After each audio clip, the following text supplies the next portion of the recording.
we've all played that game, and everyone's watching play that game where you're like, I'm done. All right, just one more, and it's the worst game of your life. Yeah. And Winter's right. You then have to play another one because you can't go to bed on a loss. That's not right. It's never worth it. This is how you lose like 300 MMR in a night. You don't do this. You just go to bed when you have to go to bed. I'd be quite happy to start the night with 300 MMR. That's the point. That's good. Oh, you're that bad. I thought it was possible. Well, I thought I would try and give you that one to throw at me, but you didn't come back with it. No, you could have used that one. I'm a good guy. So getting back to this game, where do we think? I mean, are we absolutely sure? Is there anything we can, Complexity fans can maybe grasp onto and hope that they can hold on to this? Do they need to literally just take away from EG and just sit back now and farm, get the items that they need and then start pushing? Or are you really at a loss to figuring out how they can come back? I just think they totally lost control of the game. Whatever happens now is not in their hands anymore. Yeah, they were in control. They're not anymore. It's a very good way to put it. First objective is to establish vision again and make sure the enemy does not have vision. Because right now, EG are stronger, which is worrisome only that. Because EG are definitely stronger late game as well. So you need to get vision so that they cannot use the fact that they're stronger. That's it's just any play that they make is really risky. Like trying to sneak a roach is super risky. Trying to set up a trap for anti-mage, that's a long shot. Like if you hook shot and then hope you can find the place that he blinks to with all the other people. All these are just very low percentage plays. Yeah, but I think in their position they need to take a risk. Yes, I agree. Otherwise, nothing's going to happen for them. What do you think they learned from this game? It's a best of 3 after all. They can take learnings. They can move on to. There's a reason why teams aren't leaning towards Chen right now. It's just because it's so risky. You lose one push, you lose all your creeps, and then you take 5 minutes to gather up your whole team, push up all the lanes, get to your T3, and then by that time, Chen's heyday is already over. I like that they did go for it, but when the best teams aren't picking it, and they used to pick it, there's a reason why they stopped. I feel it's also the issue with playing against anti-mage, because one mistake like this costs so much.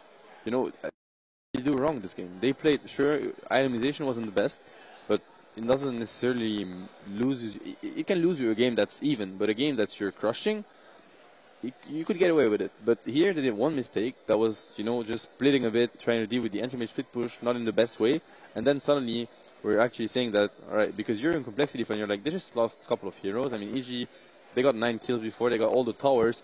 How can they lose the game because they did a mistake? Well, that's anti-mage for you. It's really hard to deal with the hero if you're not fully prepared. Okay. Maga, anything to add? No, Matt pretty much nailed it there. The reason that it's so detrimental to lose just one fight. And now they also have the pressure that next time they go high ground, they don't have a tier 3 tower. If Anti-Mage is already farming their jungle and pushing down there, they have no time before they have to react. And against the Naga Song, against Winter Wyvern, Sand King, these heroes can really catch you out. So they're in a tough spot. Complexity. Okay.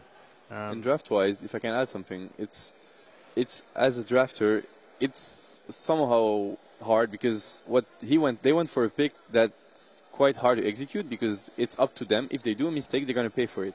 But on the other hand, if you look at it, they were in control thanks to this because they were on the offensive. And I feel like if you're Complexity, you want to play versus EG, winning is not impossible, but it's going to be called an upset, you're not the favorite. Then taking control of the game like this is always good. It's risky, but it's good. Okay. Do you know what? Why don't we check in with Casey while we're on a little bit of a break from the game because she's been checking out some artwork. One of the big places everyone is stopping by is the workshop, and I have hunted down one of the workshoppers, Terracotta. Hello. Hi, how you doing? Good. What have you seen so far? Have you been talking to a lot of people today? Yeah, it comes in and out. Whenever the games are out, people come in, they like to flood the workshop and talk to people. My showcase isn't until Friday, so I've mainly been hanging out with other workshoppers. We haven't seen each other in a year, so it's been nice to be able to see them again. Show off what you've done. This is one of my most recent ones. This is the Fires of... They changed the name. It's something fantasy, and I really have no idea how to say it. If we try... it was the Baphomet. Now it's like Russian... I don't Just know. cough when you say it, and it sounds like... Hail Satan. This is Doom. This is Doom. He was dark for them, so they changed it. But this is one of my most recent ones. We did this for Evil Geniuses. They wanted a Doom set. I thought it was cool, so I made him one. Tell me what you're surrounded by right now. What I'm surrounded by is the last 2 years of my Dota life, which has been pretty much my life in general. I love doing work, and I'm here to show it. How much time do you spend per week or per day? Oh no. This is where it gets embarrassing. So I had a job when I first started doing this stuff, and I'd work pretty much, normal 8-9 hour days, and I'd come home and do Dota for another 6 hours every night. And then I decided I like doing Dota a lot. So let's do it a full-time thing. So I decided to quit my job. Which was doing what? Which I love. 3D modeling. I did art for a living at some game studios. But I was having so much fun doing this that I was like, okay, let's go all in. You know what I mean? And so since then, it's been like a roller coaster. You'll get into a bout of like big project. Like I did the Three Spirits thing with some friends of mine for New Bloom last year. Mega crunch, but it was worth it. It all worked out, and it was just the feeling of getting stuff in was great. And so since then, it's just kind of project after project. And so now what you're seeing is kind of the culmination between these posters, and I have like 25 different slides on here, and it's still not even all the stuff. What is it about contributing to Dota that's so rewarding in particular? Well, one is that I'm working on a game that I actually really like and really believe in, and so I try to play like once a day and everything. But I like the art style a lot. I just really like the idea of outfitting characters. I support the model that Valve is doing with free-to-play. There's a lot of free-to-play games out there that I just feel aren't as honest when it comes to it, and here it really is about, it's just cosmetic, and you dress it up. It's about you personalizing your hero, so you're letting yourself shine through with this stuff. Tell me a little bit about who we're surrounded by here. Who are some of the characters some of the things that you've created? Basically, like, I only, most of my work are female heroes, so like you can say it's like everybody's female. Yeah. What are some of the things that you make for the female heroes? Like all the armors, like all the skins, like you can buy at the workshop. Have you seen the pros use some of your work in their games? Yeah, like I made some sets for the pro players, like Ice Ice Ice and the Ferrari and the Eternal Envy. So yeah, it's made for them. And are you enjoying meeting people who have been using your things in game? Just about the players or the teams or the fans or you guys. It's about artists. It's about hats. Hats. Yeah. Someone told me about that. Yeah, it is about hats. But genuinely, though, those drawings are painted. Wow, they are so good. I'm actually going to go down there later and see if I can, buy any of these posters because they're just fantastic. I can really relate to that second guy. He's like, I worked a full-time job, and then I did the same thing. I worked a full-time job, and then I started streaming for like 4 or 5 hours every night, and then I was like, oh, I really like this. And then you had to make a leap of faith. And kind of hope that everything will work out, and you're pretty sure that it will, but there's a small chance that it isn't. So I admire that guy. Yeah, I'm very lucky. I would choose following your passion for less money than earning good money and going for something that makes you bored. I would definitely be an advocate of that. Done that in the past as well. What about you guys? What have you enjoyed on the peripheral of the actual matches, but all the other cool stuff that's going on around? It's just meeting with people. We talked about it a little bit earlier, but it's really cool to just walk around and say hi to as many people as possible. It's a great feeling between the games, or even just go down and enjoy watching some of the games when we're not chained down here. I know you and Merlini, we are actually physically. Yeah. We're restricted in every way. They do let you out every now and again, and we let you go and have a rest and some food, I think, in your jail. But other than that, you're returned. But yeah, me and Matt, we're stuck here. This is where we slept last night. You had a good night's sleep here? That's my next job. Yeah. Are we physically chained? Come on. It's fun. It's Dota.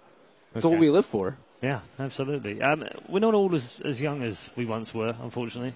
Especially me. Well, wait, did you feel like I was going to go on the offensive then? Did you get that in before I? Okay, all right. But we've all been there. We've all been young and had dreams and what have you. What did you dream of in terms of Dota and esports? What did you dream of when you were younger? I was just driven by competition. It's just you start, you're super bad. I remember my first game, I was some juggernaut that I didn't even understand you could, craft items. I was running around with a recipe and with some, and then I was just dying to creeps, because I was just tanking the whole wave, and my teammates were like, can you stop feeding? You're actually ruining the game. And I was like, I'm sorry, I don't know what I'm doing. Like, just hide, be sneaky. And then I spent the whole game level 1 in the jungle between trees, and what are you doing now? I'm like, I'm not feeding, and I'm doing good. I've been alive for like the past 10 minutes or whatever. That's what I did in my first game. Oh, really? So you were probably... my friends literally told me, just pick techies, go to the trees, and do your thing. Yeah, exactly. Wow. It actually, and you know where I started to put my mines at the start? I just mined my next to my towers because I thought I was actually defending the towers. But don't make fun of us because if we No, actually I'm not. I'm definitely no. We're all in the same boat here. That's we're all you're all boat. in our team, right? Yes, absolutely. That's you. I would not make fun of you because seeing as we're in, Dota confession right now, I'm going to come clean with my first game. Okay. All right. I spent 20 minutes trying to find the second shop. What do you mean there's a second shop? Where the hell is it on this map? Could not find it. I was trying to finish it. I can't remember what I was trying to buy, but whatever I was trying to buy, the finishing item was in the... I'm like, I don't even know where this shop is. Someone give me a map. So you run around? Yeah, I was running around. Go back to Fountain. It literally was running around. It must be on the other side. They must have made it harder. That makes sense, right? So I go to the other side, and then, of course, I die every time. And I'm just getting really frustrated. Why do I keep getting killed? And they're like, please stop feeding. The others are like, why is he going to the others? Probably thought it was their shop, in their base, their fountain. The revelation after 3 games of realising that I had one on my side was genuinely like a halo. I was like, oh, this is brilliant. So we're in Dota confession now. Anything you want to share with us? Yeah, my first games, I think I was anti-mage, and I was like, man, I keep getting harassed back to lane. I was like, I don't want to walk all the way back to Fountain. I thought Perseverance was the best item ever. I was like, I get to stay in lane forever. I get free damage. It only takes up 1 slot, and you get like 3 Perseverance. He was already that guy harassing the support. Just go bring me a salve. I'm sitting there. Just okay. I don't want to walk. Okay, let's end the confession right now before we get into too much trouble. We were all young once, of course, and we all made those mistakes. But there is one gentleman who is very young at this international, and he's just 16, and he stands on the verge of becoming the first player in esports history to go over $500,000. He could even make it a millionaire by the end of the tournament. That man is Sumail, and he has an amazing story coming from the streets of Pakistan.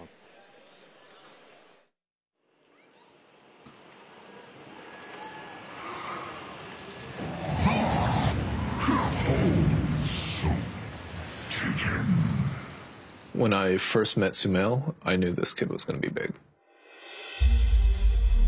Sumail and me started playing Dota when I was 15 and he was 8. He had this passion. For Sumail, all that mattered was being the best. His desire to compete at the highest level, his will to be a professional, that was the most prominent thing that I got from him. So when a spot opened up on Able Geniuses, Sumail was the first person that we thought of. At first, Sumail's parents were very skeptical about esports, but even though it was a very scary decision, his parents really believed in him. I lived in Pakistan for 15 years, and growing up, I wanted to play so bad that I sold my bicycle just to play for more hours. We had no car, so I bought a small pit bike. It was only meant for 1 person, but we got like 4 persons on it, and we rode all the way to the gaming zone. We just started playing the whole day. Pakistan doesn't have much resources to fulfill the needs of gaming, and to play the game, it's very easy over here. My dad worked really hard to get me and my family here. I live with 8 family members in a small apartment, and I share my room with 3 family members. It's really mesmerizing for all of us. And he's been playing so fast, never tired, never get bored. I play about 9 hours a day. It needs a lot of hard work and dedication, and in Dota there's always something new, so you just can't stop. Sumail's entire life revolves around Dota. Aside from school and his family, this is pretty much his life. This is what he's been doing since he's been 6. I think he's established himself quickly as one of the most skilled mid players in the game. But I think what's going to be really important for him as he develops is how he interacts with his teammates. I have a lot of room to improve, and players like the